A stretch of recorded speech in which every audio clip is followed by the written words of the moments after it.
Hey guys, welcome back to more Homeowner Association stories. In this Ripe Stories video, an HOA president thought she was untouchable, 14 years in charge, nobody questioning the books, and millions of dollars stolen. But then, the wrong homeowner became the treasurer, and one lost password turned into her nightmare. Let's dive right into the HOA stories.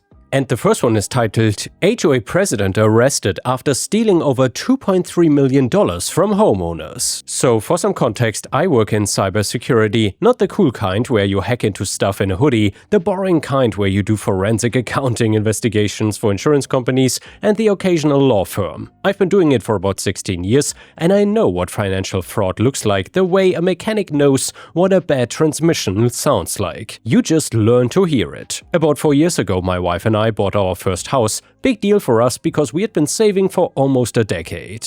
The neighborhood was a planned community, around 650 homes, the kind of place with a clubhouse and a pool and a guard at the front who waves you through without ever actually checking anything. Monthly HOA dues were expensive, but the realtor swore that the amenities were worth it. The HOA president was a woman I will call Becky. She had been HOA president for 14 years, not on the board for 14 years, president. The same woman, year after year, election after election. People told us that she ran unopposed every time and that nobody really paid attention to the elections anyway. My wife thought that was weird. I thought it was a red flag the size of a parade float, but I had just moved in and I was not about to start anything. We met Becky at our welcome orientation. She walked us through the bylaws, the parking rules, the rules about when you could put your bins out, the rules about what color your front door was allowed to be, and the rules about how high your grass was allowed to grow before she would personally come over and measure it. I'm not even exaggerating here, she had a tape measure clipped to her belt during the walkthrough. My wife squeezed my hand under the table because she could already feel me losing my patience.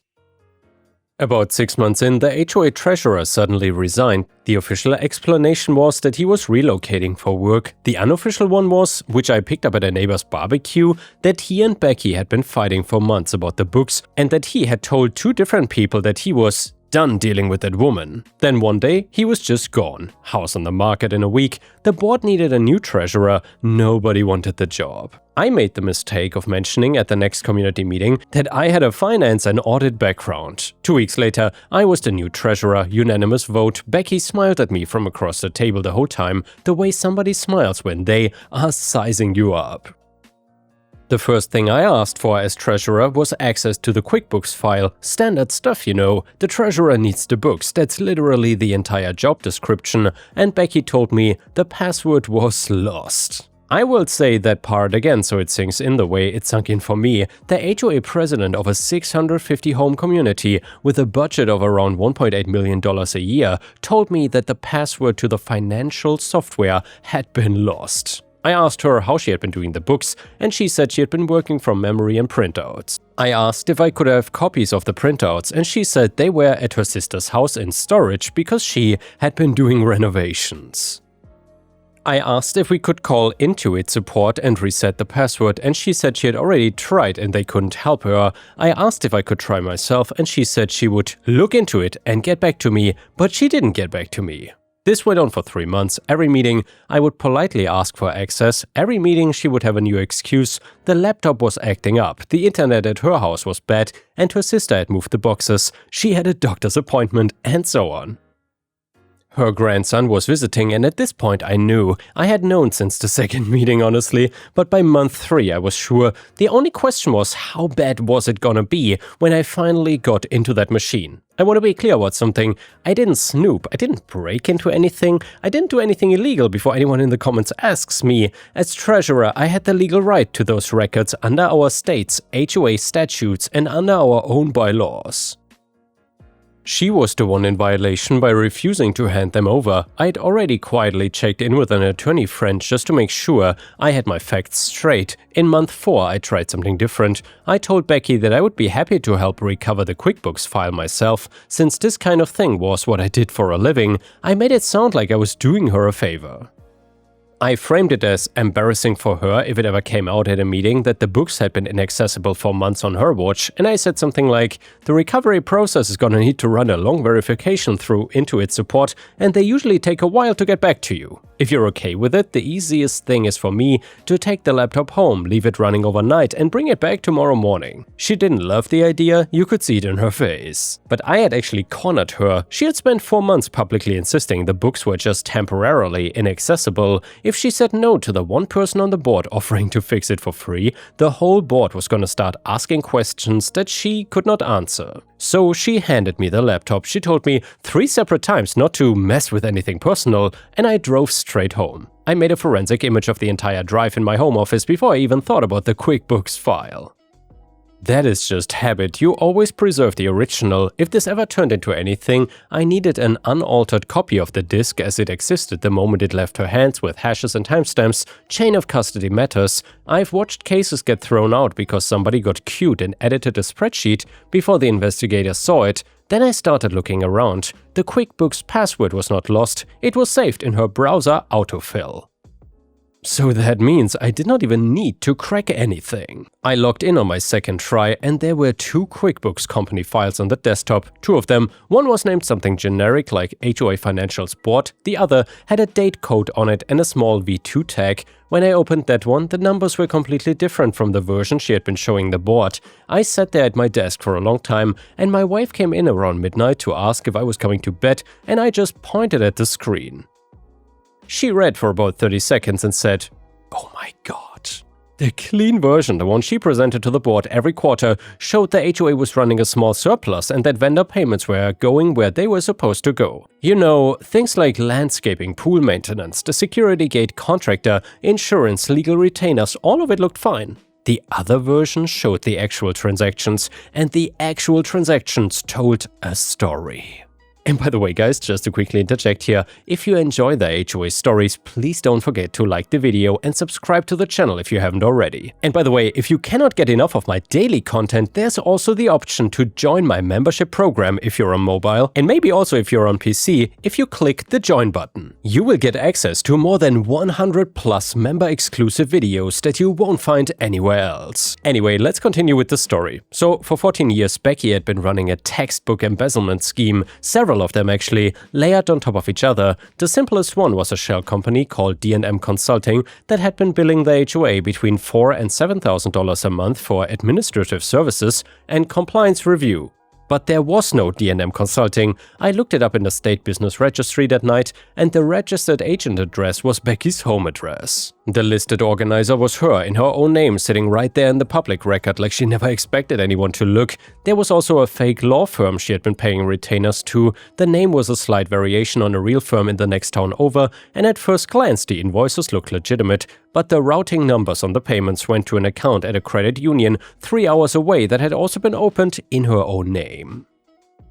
There were personal charges run through the HOA card and her kid's college tuition for 2 semesters, her property taxes 1 year, and a vacation condo down payment. Smaller stuff too, like Office Depot orders that were clearly for her own home office, and a treadmill that had been categorized as clubhouse equipment. Unfortunately, the clubhouse didn't have a treadmill, it never had a treadmill. The real file showed about $2.34 million in fraudulent transfers over 14 years. I did the math 3 times because I couldn't believe it the first 2. She had stolen more money from my neighbors than most of them would make in a decade. Some of those neighbors were on fixed incomes. One older resident 2 doors down from us had recently put off a hip replacement because she was worried about money. The HOA had raised dues twice in the last 4 years, citing rising operational costs. Those rising operational costs were Becky's vacation condo. I made copies of everything. The forensic image, the 2 QuickBooks files, the bank statements she had stashed in a folder labeled recipes, because of course she had, screenshots of the autofill credentials, the whole thing hashed and timestamped and burned to 2 separate drives. I returned the laptop the next morning at exactly the time I had promised her, and I told her the recovery had worked and that I had successfully unlocked the file. I thanked her for her patience and she thanked me for the help, and she actually patted my arm. Then I went home and I waited. This is the part where most people would have called the cops that afternoon. I didn't, not because I didn't want to, I wanted to, but I wanted to walk over to her house and put the printouts on her front step and ring the doorbell, but this is not my first investigation. I knew what happens when you tip off a target. They start shredding, they start moving money, they start losing laptops in pool accidents.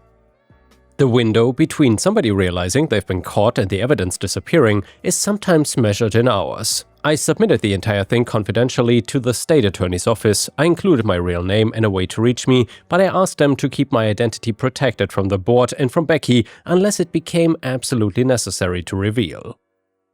I also looped in another forensic accountant I'd worked with on insurance cases because I wanted a second professional set of eyes verifying my math before any of this hit a desk in a government office. He confirmed my numbers within about a week and added 2 transactions I'd missed, which brought the total slightly higher. The state attorney's office got back to me a while after I submitted the files, and they were already aware of concerns about our HOA. Apparently, the previous treasurer, the one who had suddenly relocated, had also tried to report something, but hadn't had any documentation. They had been waiting for somebody to bring them the books. For the next 3 months, I lived a double life. I went to board meetings, I smiled at Becky, I voted yes on her motions, I helped her plan the spring social. My wife told me later that she didn't know how I did it without snapping. The truth is, I have done a lot of investigations and you learn to compartmentalize. You become a person whose face does one thing while their brain does another. It is a skill I'm not sure is good for you long term, but the investigators worked in the background. Subpoenas to her bank, subpoenas to the credit union, subpoenas to Intuit for the historical data that she confirmed she had been maintaining 2 separate company files for over a decade, and they tracked the wire transfers. They interviewed 3 former board members quietly, including the one who had moved away. He came back to town to give a statement, and I was told 2 days in advance that the arrest was happening. Not where, not exactly when, just that it was coming and that I should be at the next regular board meeting and act normal. The meeting was on a Thursday night in the clubhouse. About 80 residents were there, which was a bigger turnout than usual because we were voting on a special assessment for repaving the front entrance. Becky had already prepared a slideshow about the assessment. She was up at the front of the room in her usual chair with her usual binder, lecturing a young couple in the back about how their landscaping submission had not used the approved palette. 3 officers walked in about 20 minutes into the meeting. 2 uniformed, one in a plainclothes jacket, and the officer was very polite about it. He walked up to the front, said her full name, told her she was under arrest, and read her the charges. Felony embezzlement, felony fraud, multiple counts. He asked her to come with them, told her she could speak to her lawyer, and started walking her out. Becky stood up and shouted, "This is a setup. Someone in this room set me up." She actually said that in front of everybody. I will remember the look on her face for the rest of my life. It was not fear, it was rage. She was scanning the room trying to figure out which one of us had done it. Her eyes passed right over me without stopping, because in her head I was the helpful tech guy who had fixed her laptop. I'm not too proud to say that I felt something close to satisfaction in that moment. After they walked her out, the room sat in stunned silence for about a full minute. And yeah guys, I definitely can understand OP here. I would feel super satisfied too. I hope OP didn't feel bad in that situation. Then a man in the back stood up and said, "What just happened?" And then everybody started talking at once. I waited for things to calm down and then I stood up. I told the room that as treasurer, I'd been working with the state for several months on a financial investigation and that I would be sending out a written summary in the next few days. I asked everybody to please not speculate publicly until the formal statement went out. About a third of the room immediately ignored that and got on their phones. The internal fallout was almost as wild as the arrest itself. 3 other board members resigned within a week. 2 of them, I believe, were genuinely shocked and just didn't want their names attached to the whole mess. The third resigned because, as we found out later, Becky had been giving her a discount on her HOA dues in exchange for never asking questions. That came out in discovery. She was not charged criminally because the amount was small, but she had to pay it back and she moved out of the neighborhood within 4 months. Becky's husband, who I never had a full single conversation with in 4 years, filed for divorce within a month. According to people who actually knew them, he had no idea about any of it. He genuinely thought that D&M Consulting was a real company that she did real work for on the side. The vacation condo was in her name only. So was the credit union account. He told a neighbor at the mailbox that he had been sleeping next to a stranger for 30 years. She pleaded guilty about 8 months later. Her lawyer tried to negotiate it down, but the documentation was just too clean. There was nothing to argue with. 2 QuickBooks files side by side in her own handwriting on the printed copies that the investigators recovered from her home office. She got 8 years. The judge specifically called it a calculated, sustained betrayal of a community that trusted her. After the auction and the legal fees, about $890,000 came back to the HOA. That is not all of it though, it's not even half of it. A lot of the money was simply gone, spent on things that had no resale value, like 14 years of vacations and tuition and lifestyle. $890,000 distributed as a credit across 650 homes still came out to a meaningful refund though, and for some of the older residents on fixed incomes it was a real difference. There was a community meeting after all of it settled where we voted on whether to dissolve the HOA entirely or to restructure it. The vote came in well above the threshold our governing documents required. About 87% of homeowners wanted out. It turned out that 14 years of being lectured about door colors and grass height had built up a lot of resentment that nobody had felt safe expressing while Becky was still in charge. We are now, technically, no longer an HOA. We have a much smaller voluntary neighborhood association that handles the pool, the front gate maintenance, and the clubhouse. Dues are $60 a month now. People put whatever door color they want now. One guy 2 streets over painted his front door bright purple the week after the dissolution vote. I do not even like it, but I love that he did it. And yeah guys, I wish OP and the former HOA neighborhood all the best, and I hope they never get a dictator like that in their neighborhood ever again. Good riddance to that Becky Karen. And the next one is a beautiful malicious compliance story which is titled "Show up to work in a hurricane or be fired? How about no?" A short one, but this is the story of how I grew a backbone. This happened a few years ago. I worked at a cheap chain restaurant. There are 3 total in my county here. It is important to note that the company was founded in a northern state of the US and they are still headquartered there. Well, one year, hurricane season was in full swing and a right monster of one was looking to make a direct hit. I've lived in this state most of my life and anything below a Cat 3 is just an annoyance, but this sucker was a Cat 4 and still several days out. Everyone in the county was freaking out. Landfall is supposed to be Friday and it's Monday. Everything was selling out quickly, which just made people more panicked. My house is older and not very strong, so I'm very worried. And of course, everyone at work is wondering when our store is gonna close. Monday, several employees, including myself, are concerned that people have been scheduled for Friday. Management said, "We have to get authorization from HQ to close." Me, well, do they understand it's a Cat 4? I need to get packed up and go to my boyfriend's house. Management, "If we remain open, you have to find someone to cover your shift." Tuesday, we hear that the other 2 stores are being closed because they are both in mandatory evacuation areas. Coworker, "Why are we still going to be open even though the other 2 are closing?" Management, "They have to. We don't. HQ hasn't authorized it." Me, "Okay, but just because the store is in a safe location doesn't mean that the roads getting here will be. We need to close." Management, "Look, I'm not happy either, but we have to wait for HQ." Wednesday morning, several people are calling out already or just flat out quitting. Management, "Okay, just a reminder to everyone that if you're a no-call, no-show, you'll be fired." Me, "Seriously? HQ's keeping us open?" Management, "Well, they said that since the storm is supposed to hit the next town over, we're not closing." Me, "Do they understand how a hurricane even works? Our governor is urging everyone to evacuate if they are able to." Management, "Well, they're having a conference call with them tomorrow morning and make the decision then." Me, "And if they say no?" Management, "Then you have to show up or be fired." During that shift, myself and most of the employees joined together and said we would all call out. Cannot fire everyone at once, right? One by one went into the office and told them that we would not be coming in until Monday or else we quit. Since it was a show up in the middle of a hurricane or be fired, those who were not working that day called in and said the same. And well, they had that conference call very early Thursday morning, and lo and behold, HQ was gracious enough to allow us to close. Only issue is that management now had to prepare the building by themselves, being that the rest of us had already gone inland or to shelters. We would have been glad to help on Tuesday or Wednesday when we actually had time to do so. But no, management nor corporate wanted to listen to the reason. We were extremely lucky as the storm turned away literally last minute, and we were spared the worst of it. However, when the next hurricane came around, corporate was very quick to tell us to close 2 days before landfall. To answer some common questions, no, this was not Waffle House. Though I always feel bad for the employees of businesses that are forced to come into work in these conditions. Number 2, yes, the managers were upset about the decision as well. All of them had families and several had small children. However, I do believe that the GM could have done more to persuade corporate before it got to this. The issue was that they just didn't understand how a hurricane works